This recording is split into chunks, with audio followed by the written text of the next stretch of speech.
কিয়ামত দিবসে সব চাইতে কম আযাব যাকে দেওয়া হবে, তার পায়ের নিচে একটা কয়লা রাখা হবে জাহান্নামের, তার মস্তিষ্ক টকবক টকবক করে জ্বলবে, তার মস্তিষ্ক টকবক টকবক করে জ্বলবে।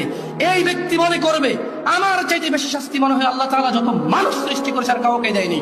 অথচ আল্লাহ সুবহানাহু ওয়া তাআলা, রাসূল সাল্লাল্লাহু আলাইহি সাল্লাম বলেছেন এর চাইতে নিম্নমানের শাস্তি আর কাউকে দেওয়া হবে না, যার পায়ের নিচে শুধু একটা কয়লা রাখা হবে, তার মস্তিষ্ক টকবক টকবক করে জ্বলবে। আল্লাহ সুবহানাহু ওয়া তাআলা বলেন ইউবাসসিরুনহুম, ও মুহাম্মদ সাল্লাল্লাহু আলাইহি সাল্লাম আপনি দেখবেন অপরাধীরা যারা ঘুষ নিয়ে ব্যস্ত, সুদ নিয়ে ব্যস্ত, জিনা নিয়ে ব্যস্ত, মদ নিয়ে ব্যস্ত, জুয়া নিয়ে ব্যস্ত, মিথ্যা নিয়ে ব্যস্ত, আযানকে পরোয়া করে না, সালাতকে পরোয়া করে না, বেনামাজি হওয়াকে কুফরি মনে করে না, ইউবাসসিরুনহুম আপনি দেখবেন ইয়াওয়াদুল মুজরিম, এই অপরাধীগুলো লাউ ইফতাদি মিন আযাবি ইয়াউমিযিন বিবানি, তারা আল্লাহকে বলবে ইয়া আল্লাহ, ইয়া আল্লাহ এই ছেলেকে নিয়ে নেন, ইয়া আল্লাহ এই ছেলেকে জাহান্নামে দিয়ে দেন, আমার মুক্তিপণ হিসেবে আমি ছেলেকে দিয়ে দিলাম, আমাকে আজকে আপনি জাহান্নামের আগুন থেকে বাঁচিয়ে দেন।